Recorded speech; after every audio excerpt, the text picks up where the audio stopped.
Masih bersama kami pemirsa di Apa Kabar Indonesia Siang. Kita ke informasi selanjutnya pemirsa. Nah, dan juga Nadila, ini tentunya kita harus selalu berhati-hati ya. Betul. Karena pencurian barang di bandara ini sedang ramai diperbincangkan. Nah pemirsa, setelah kasus pencurian emas dalam koper seorang penumpang di Kendari, kini giliran pencurian smartwatch atau jam tangan pintar yang disimpan dalam gudang kargo Bandara Soekarno-Hatta, Tangerang, Banten.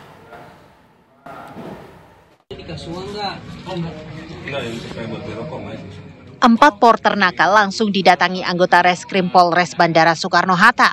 Keempatnya diduga melakukan pencurian jam tangan pintar atau smartwatch di area kargo bandara. Ada 20 jam tangan pintar yang hilang setelah dikirim dari Cina dan disimpan dalam gudang kargo milik PT JAS. Dua di antara pelaku, E dan B, adalah karyawan kargo PT JAS. Mereka ditangkap di rumah masing-masing di Kabupaten Tangerang. Komplotan ini memanfaatkan shift malam untuk membongkar paket-paket dari luar negeri. Mereka lalu mencuri 20 smartwatch yang dikepak dalam 2 karton. Tapi pencurian jam tangan pintar itu hanyalah aksi terakhir mereka.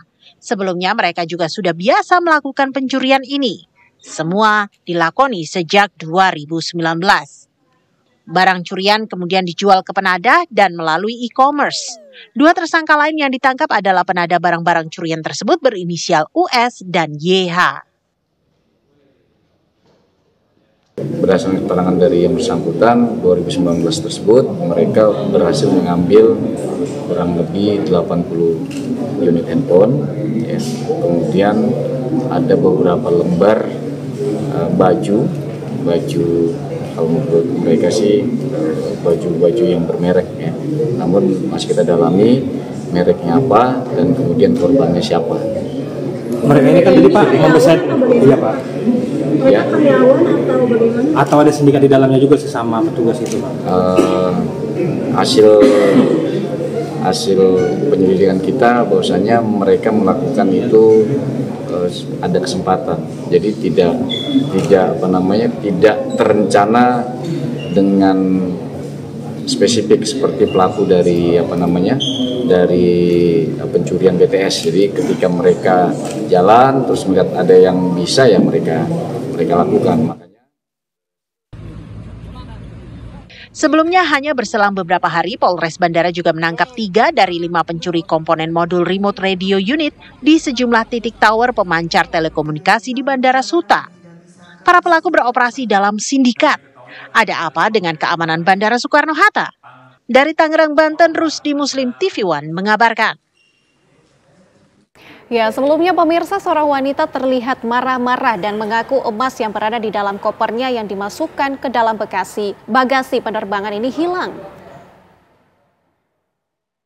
Kak, ini kan emas, ini kan kalungku kayak begini. Kalau ada barangku di sini kan, pasti saya contohnya saya kasih begini. Ada gelangku 1 hilang, 2 sama cincinku. Kalau tidak salah itu cincinku 1 warna kuning. Ini kan harusnya saya taruh begini, pasti kalau saya ini tadi tidak ada, gelangku yang ini tidak ada, dan itu gelangku saya baru beli 2 minggu lalu di Jakarta. Seorang ya. Terus itu cincinku yang 1 saya beli sama cincin. Wah, Nadila, ini marak sekali ya pencurian yang terjadi di bandara ini. Betul, dan ini sangat memprihatinkan. Dan pemirsa, kini kita akan langsung bergabung dengan Wakapolresta Bandara Soekarno-Hatta, ada AKBP Joko Sulistiono. Selamat siang, Pak Joko. Pak Joko, selamat siang. Selamat siang, Pak. Ya, oke.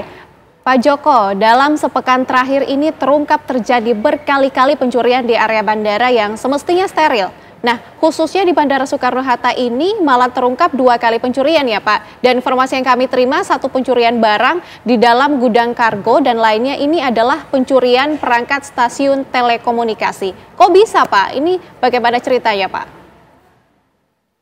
Tentunya ini terjadi karena ada kesempatan dari pelaku untuk melakukan tindak pidana pencurian baik di area kargo maupun di area sekitar bandara.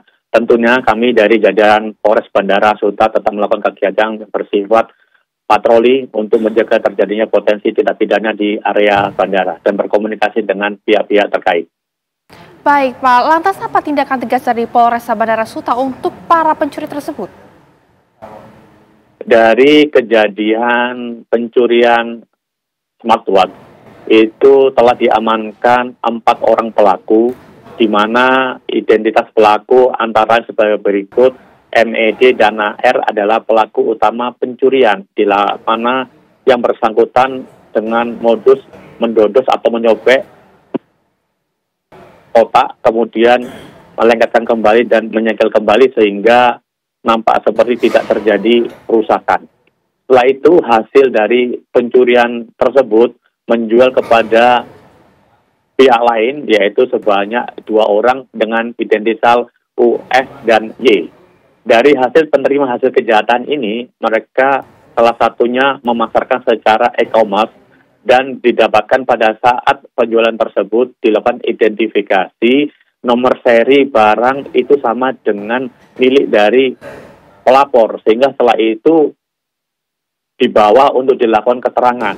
Setelah dilakukan keterangan terhadap US, dikembangkan terhadap pelaku yang lainnya, yaitu 2 orang MED dan AR, dan kemudian ditangkap pelaku Y. Jadi total pelaku yang diamankan adalah sebanyak 4 orang.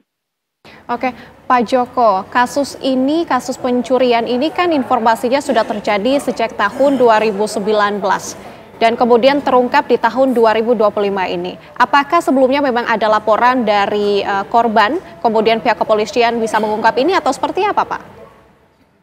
Dari laporan yang masuk ke kami dari jajaran Polres Bandara Suta itu sebanyak 3 kali laporan tentang kejadian pencurian tersebut. Baik Pak, kemudian ini langkah selanjutnya agar hal tersebut tidak terulang lagi. Antisipasinya seperti apa Pak? Khusus di area kargo, tentunya pihak dari pengelola sendiri itu memastikan dari pengamanan dan pengecekan terlebih dahulu apabila barang itu diserahkan. Apabila terjadi identitas atau tidak persesuaian, itu bisa dilakukan pengecekan kembali sebelum barang itu dikirim. Baik, terima kasih. Juga penambahan area CCTV yang ada di sekitar area. Baik, Pak Joko, terima kasih banyak sudah terhubung bersama kami dan terima kasih atas keterangannya. Selamat kembali beraktivitas, Pak Joko.